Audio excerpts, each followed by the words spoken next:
Hi, Ninomiya. Welcome to the Tokyo Living Podcast. Hi, Sam. Thanks for having me. Just for our listeners and viewers, perhaps if you can just give a little bit of a background on yourself.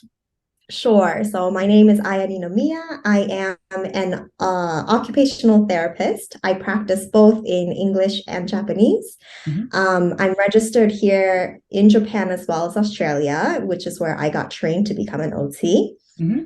And I've taken on various OT roles in my 10 years of my career. Yeah, So maybe I can just talk a little bit about that, and then I think it might make sense as to where I am today. sure. Yeah. Did you grow up in Japan, or did you grow up between here and overseas? So I'm the typical returnee or kikokushijo. Yeah. I was born here in Tokyo, and at 3 months, my family and I moved to Belgium, Okay. and we flipped back and forth between Belgium and France until I was six, Yep. and then came back to Tokyo for 4 years, and then I moved to the US, which is why I sound like this. Okay. Uh, Yeah, and do you speak French as well still, or no? not that went that yeah left my head very quickly when we returned to Japan. Fair enough. It's, two languages is more than enough. Yeah.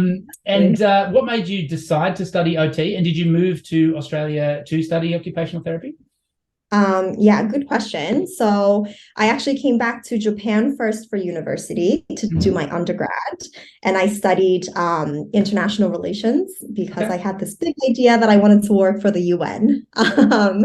So I did my work. I studied here in Tokyo for 4 years. And then during that time, I did a month of volunteer work in Chiang Mai, Thailand, which is where I first learned about OT. Wow. Um, I was at a blind school there in Chiang Mai, and I was assisting in a kindergarten class, and there was a school-based OT. So it was a boarding school situation, and the OT helped to set up the environment so that it is, easy to have the children who are visually impaired get about on their own and become more independent. Mm. A lot of these children were coming from the mountain areas of northern Thailand.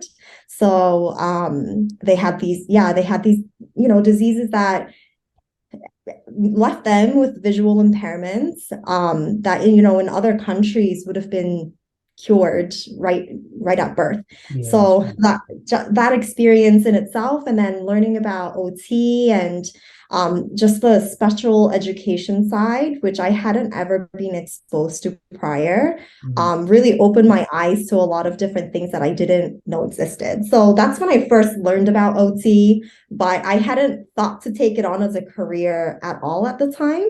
I thought I still wanted to become a teacher. Sure. So the year after that, I spent 3 months in Costa Rica teaching English, which then I realized I was like, oh, I don't want to teach English at all. I didn't feel like it was enough. I don't know. I just didn't find enough meaning in it at the Sure. time. But so then it got me back to thinking a lot more about OT and how cool it was that the OT that I worked with was helping students um, upskill themselves to live more Mm. independently. And that just really stuck with me. And so when I was really thinking about what I wanted to do, I decided that I wanted to learn more about OT, which is when I decided to move to Australia Mm. to study. Very Yeah. cool. And we had Sayako Hatano on the show a couple of weeks ago, who had studied her OT degree in Japan. Do you know much about the Japanese system of occupational therapy? And I guess we'd probably go back a step and maybe get your take on what OT means for you. If someone was to describe what an occupational therapist does, or what Sure. is involved in the service that you provide, how would you describe what you do? And then, yeah, if you note any big differences between how it is practiced and how it is taught in Japan compared to other parts of the world. Sure. So I guess I'll start with what OT means to me. Hmm. So occupational therapy, really, as an occupational therapist, I focus on the client's occupation, which is whatever activity they find meaning in their life. Mm. And so it could be for one child making friends. That's something that they really want to do, and they want to focus on that. Okay, let's work on it. And sometimes we work on social skills. Sometimes we work on things to, how to share a toy, right? That's an occupation. But for another child, it might mean that they want to use chopsticks because they see kids around and they see the others using it really well, and they want to eat with chopsticks instead of a fork, right? So as an OT, we find occupations that are meaningful in our client's life, or in the client's life, and try to improve that so that they are more independent and they feel really good and build up confidence. Mm, mm. And how much do you sort of change the actual capacity and the abilities of the individual? And then how much of it is involved in sort of, altering the environment so that it is more tailored towards either, living with, perhaps a reduction in those capacities, or allowing the environment to foster a change in a person's ability? Yeah, I love that question because I think you hit it right on the nail. We focus both on the person and the environment. And Mm. it's honestly dependent on the situation, but we try to make a good balance. Sometimes we cap out in terms of capacity for the person, because maybe we've pushed it far enough in terms of development, and that's how much we can go. But actually in environmental design, if we change things up a little bit, it does allow for bigger capacity in the individual. So it's really all a balance. Yeah. And something that I actually, after having worked at international schools, I've I've actually been focusing a lot more on the environmental pieces. Really. I just find that there's a lot more capacity to build in environmentally, where students have a certain level of capacity that they can try and optimize, but sometimes the environment is getting in the way. And so, recently with some consulting projects, I've been working more on the environmental design side, in terms of policy, or just how things are set up, even environmentally, floor plan wise. So there are definitely things. I always say there's always another way we can try and optimize someone's capacity environmentally or in terms of the individual. Yeah, that's a great answer. And like I said, I mean, have you noticed differences in the way that OT is practiced out here? So I would say yes. Mainly there's different things to look at, I think, in terms of how OT is practiced here, and for example, in Australia or even in the States. So to become an OT, first of all, there's you can go through like a 3-year vocational program here or a 4-year undergrad program. Whereas in the United States, for example, you need a master's degree to practice. So how you become a licensed OT, I think, is a little bit different, and how much autonomy you get as an OT looks different depending on the country. So in Japan, I would say most OTs work in the hospital or rehabilitation center settings, whereas I would say my experience has been mainly with the international community here, and especially in pediatrics at international schools. So when I come across Japanese OTs, they're surprised that I work in a school capacity because that doesn't exist a lot here. You won't find OTs here in local school levels, especially when there's a kind of a divide, right, between the mainstream school and the special education side. So there are OTs that work at special education schools if it's for physical disabilities, they say, right? So OTs here. There are very few pediatric OTs to start with. Most work with the elderly population or in rehab. So it's a very different, I guess, career if you meet a Japanese OT and an Australian OT, and then for example, American or Canadian. but in each have their own like great way of looking at OT, I think. Mm. So not to say one way is a better way. So perhaps if you talk about the different types of environments you've worked in, the different types of populations you've worked with, and some of the projects that you've been involved in. Sure. So when I started as an OT here, I would consider myself a mobile OT. So I was doing home visits and school visits. So I was all over the place, running around Tokyo with my little suitcase of tools to work with children. So that was exciting times because I got to see how children respond and react to different treatments or, ways of approaching depending on whether we were home or at school. And I got to learn the pain points from teachers as well as parents as to how development was going for their children. And then where else? I've worked also I got a chance to work with a university in Australia to take some students to Vietnam. Okay. And do international field work. And that was also really amazing. Got to experience a lot of community-based projects, working again with children over there. And that my capacity was to mentor OT students, which was a little bit different to what I do here. I usually directly work with students who need support. So it was really exciting to see how I guess like neurodiversities come off in a different culture. Sure, we're in this Eastern Asian area, but how it's understood was very different in Vietnam as well. And so like a really great opportunity for me to think cross-culturally and what capacities look like and what support look like in different cultures and how people come to understand what independence looks like as well. So did some of that. And then at the moment, I'm working closely with businesses and organizations as well, which is really exciting, and mostly projects. Yeah. So working on the environmental piece there. So, and what might that look like? What are the type of problems or issues that companies might have that they're coming to you with? Sure. So for example, a company might come to me and they're wanting to build capacity, their own capacity to hire more neurodivergent talent.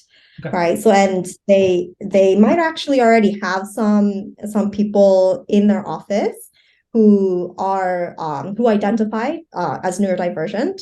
And they're having trouble environmentally, like they can't focus or they can't the noise around, just like minor noises around the office just doesn't allow for them to work at their best.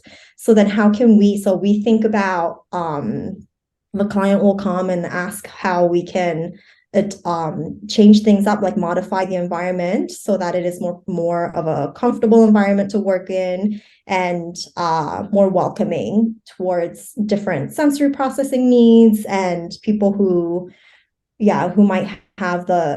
might need flexibility around in their workplace. So that can be like an environmental issue that a organization comes towards me with. Something else might be, I think Charlie talked about this a little bit, something like, to do with the employees' wellness. Yeah. And they want to make sure that their employees are looked after. And I think that's a huge piece in making sure the companies are looking after the capacity of their employees. And then I come in and I just make sure that I'm available for individuals who might be looking for other support or just different needs that they have that are temporary or more long-term in terms of health. I can help them look for services, or we just do a check-in to make sure, that they're doing all right. And sometimes they need some support from, third party, therapists, or they might be okay with just like regular check-ins and making sure things are okay on their side. So Yeah, it really depends. I get different requests, and of course, I can't take them all because I might not be the best for them.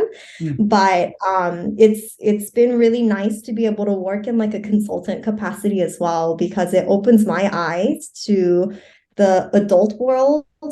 of the children that I used to work with, which is something that's you know, something that I would say I didn't have much knowledge in when I was working in pediatrics. Mm, I would have to say like a lot of times we were working towards these goals that were more like a year ahead or 2 years ahead, if that, with children. But I'm like really happy to be able to see the adult versions of these children that I used to work with, because it gives me a better idea of where to shoot long term. Like, what does their adult life look like? mm, And that's something that I don't think I thought enough about when I was like a younger professional just starting out. It's we were always, it's not that we were short-sighted, because if you're working with a 3-year-old, of course a year ahead is a long time, mm, but um I started to see, after having worked with businesses who are trying to become more neuro-inclusive, I saw why parents are so, I don't know, have more fear in what their children's future might look like, because it's actually, there's not a lot of companies, or a lot of people who are welcoming of they say like 15% of our world population has a disability of some sort, they say. mm, This is like the World Bank has done a report. And do we all see 15% of this population represented in our workplaces? I'm not sure. So it just made me question a lot of things, and just seeing a whole different side of the world that I'm more interested in seeing. So the consulting projects allowed me for that, yeah. for me to learn that as well. And it's been really exciting. Yeah. It's a very cool perspective. Has it changed the way that you practice then in your pediatric work? Um, I would say I would say yes. I think that I'm able to give, I'm not constantly talking about the future. I think that's also, it's a little too long term, but I'm able to talk a little bit more about why it's important to work on certain things now, so that we are preparing them for the future, like in Mm, their adulthood. Um, and it's given me the perspective that I think it would have been helpful to have that perspective like all along, but here I am learning it now, and it's yeah, never too late. But it's given me more hope yeah. that more businesses and organizations are wanting to include, and like giving it conscious attention. Mm, mm. Mm. And what are some of the biggest changes you've seen in these companies that you've worked with? Well, what are some things that you can sort of, sit back and and see that you've actually contributed to a meaningful change in the organization? I think it's that something, it's that like the people who are the leaders of these companies are seeing results um, from having a more diverse having a more diverse workforce in their company. I think that I think that the hardest part is uh, making that shift in mindset from, do we want these people or not? It's more that, no, this is a must, right? And it should happen. But and the question that I'm being asked is like, how do we do it now? So I think it's that people are much more aware and of the talent that comes with this population, Mm, instead of just the deficits. I think yeah. that's always been the conversation and the language that's been used, but the newer the language around neurodiversity is that it's more affirmative, and there's so much more conversation around the talent, which is, in the adult world, when we look for work, we're talking about people's talents, Mm. and less so about deficits. And so why for this particular population do we only look at deficits? It's not fair, and it doesn't quite make sense, right? So I love the language shift that I've seen as well. Yeah. And sometimes it takes a bit of a language shift to be able to have conversations in a positive way or in a strengths-based way. And I think maybe that's the biggest difference that I've seen is the language and the perspective and the welcoming way of people wanting a more diverse workforce. You mentioned before that you do some work with international schools. How did that start, and what is your actual role within the schools that you work with? Sure. So with the international schools, it just kind of came naturally, I would say. So when I came back from Australia, I started talking to international schools about what OT is and how I could help them. So I did approach them with what I could do to support, and a lot of schools didn't know what OT was, or some teachers knew but only saw us as handwriting people and how we could improve and help them with that. Of course, it's a nice starting point, but I wish I had had that as a kid. Oh, is that right? It's atrocious. Oh, well, now we have computers and smartphones, so it's less necessary, right? But that was the starting point, really, is talking to schools about what OT was, and then slowly started to get referrals coming out of their learning support departments, and really just making those slow connections with international schools. And when I had just started, I was working as a freelancer. So I had a couple of schools that I went to regularly, but I was also working with these students at their home setting as well, depending on what the school allowed and didn't allow in their school day. Yeah. Mm. Cool. Yeah. And again, similar to the last question, what sort of changes do you see that these kids are making throughout the course of OT? Let's see. So,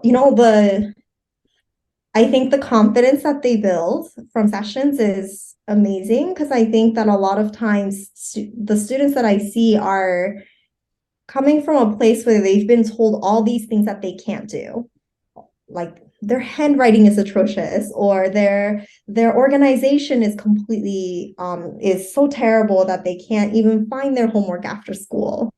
And they know all the things that they cannot do, but they can't necessarily say what they are good at. And that's the level of confidence that I see a lot of students come with, who I meet for like the first time.